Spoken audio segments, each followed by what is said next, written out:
Hello, welcome to Arab Business. The World Bank has projected expatriate remittance inflows to Lebanon to reach $7.67 billion in 2014, constituting an increase of 1.6% from $7.55 billion in 2013, and compared to inflows of $6.91 billion in 2011 and $6.92 in 2012. The World Bank also revised upward its 2013 estimate for remittance inflows to Lebanon from an April estimate of $7.2 billion. Lebanon would be the 18th largest recipient of remittances globally and the 13th largest recipient among 135 developing economies in 2014. It would also be the second largest recipient of remittances among 16 Arab countries. Jordan's year-on-year consumer price inflation fell slightly to 3.11% in September from 3.16% in August, according to the Department of Statistics. The government and the International Monetary Fund are targeting inflation between 3 and 4% in 2014 against an average of 5.6% last year, reckoning with continued subsidies and an expected lower energy import bill.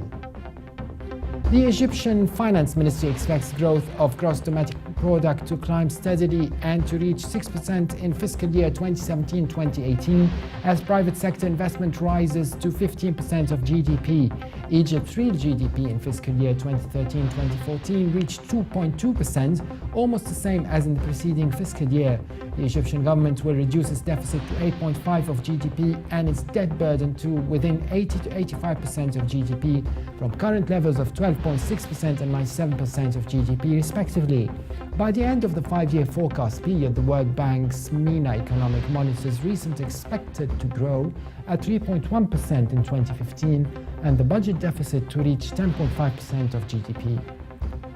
Qatar's National Bank Group's net profit for the first 9 months of 2014 hit 8 billion Qatari riyals, up by 12.6% compared to the same last year's period.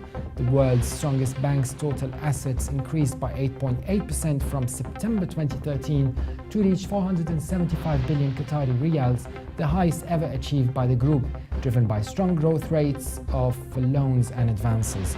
The loans and advances grew at a rate of 8.1% to reach 329 billion.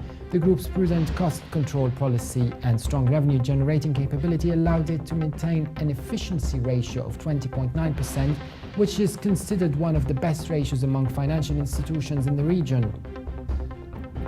And finally, Oman is planning to rebuild its first major wind farm at a cost of $125 million to generate electricity in its southern governorate of Dhofar, as part of efforts to limit the use of oil and gas in power generation. The wind farm at Harweel will have a capacity of 50 megawatts, enough to meet about 50% of demand in the governorate during the winter, and expected to begin operating early 2017. The project will be coordinated by Abu Dhabi Future Energy Company and funded by the government of Abu Dhabi. The company plans to launch 7 more renewable energy projects in 2015, including 5 solar energy projects at a total cost of 3 million riyals and 2 wind power plants. That was it for today's brief report. For more updates, please visit us on Levant.tv.